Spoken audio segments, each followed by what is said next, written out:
उत्तराखंड राज्य के अंदर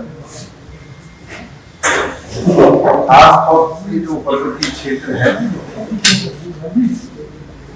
जहां पर चारधाम यात्रा संचालित होती है, वहां पर हमारे टैक्सी और मैक्सी के जो संचालक हैं,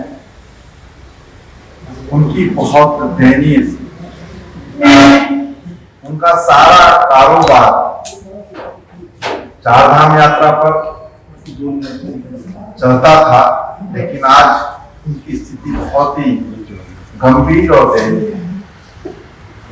और इसके साथ साथ हम एक बात कहते हैं कि उत्तराखंड राज्य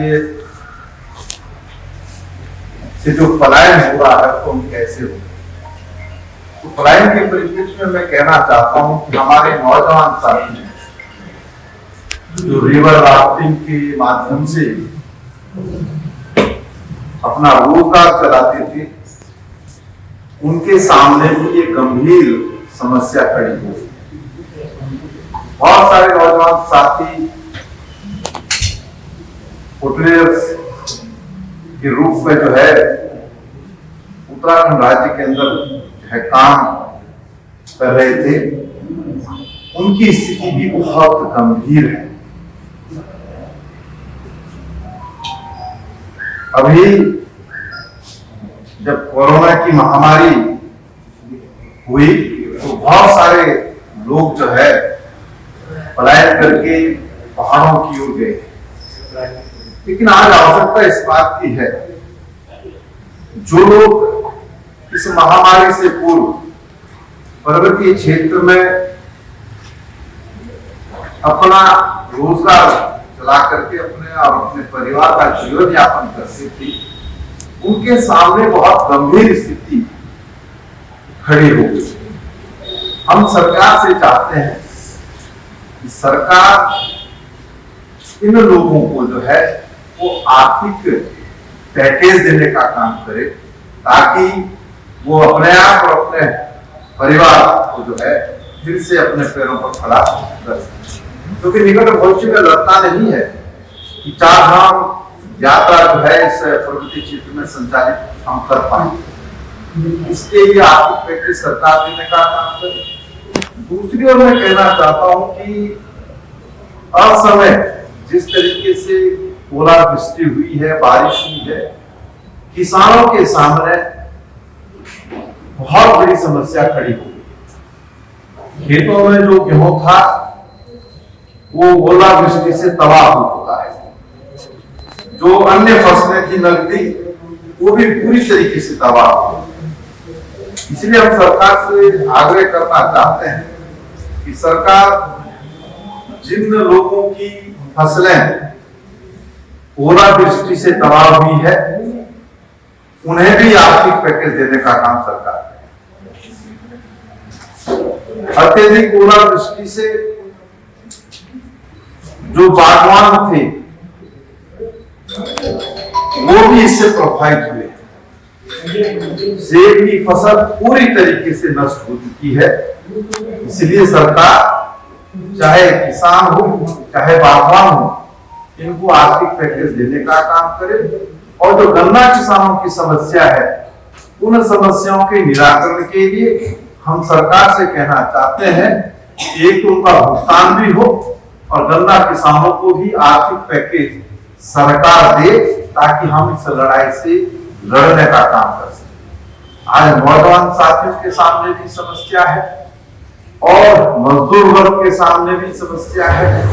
तमाम चीजों पर जो है सरकार को गहन मंथन करना चाहिए कि हर वर्ग कैसे इस लड़ाई में अपने आप को अपने पैरों पर खड़ा कर सके, उसके तहत सरकार को कार्य करना चाहिए। इसलिए हम सरकार से कहना चाहते हैं कि इन तमाम चीजों को दृष्टिगत रखते हुए सरकार आर्थिक पैकेज की घोषणा करने का काम करे। दूसरी बात, ये बात बार-बार जो है हम अपने संबोधन में भी कहते रहे, आपके माध्यम से आम जन तक भी कहते रहे कि ये बड़ी विषम परिस्थितियां उत्तराखंड के जो प्रवासी हैं जो अन्य राज्यों में है उनके सामने खड़ी हुई। कई लोगों के फोन मेरे को आए जिसमें उन्होंने एक बात कही कि हमारी स्थिति बहुत दयनीय हो गई। हम जहां पर नौकरी करते थे वहां से हमको वेतन नहीं मिल पा रहा है, हम मकान के किराए देने में असमर्थ है। इस तरीके से जो समस्या है उसका उन्होंने जिक्र किया और चाहते हैं कि उन्हें वापस जो है उत्तराखंड लाने का काम किया है।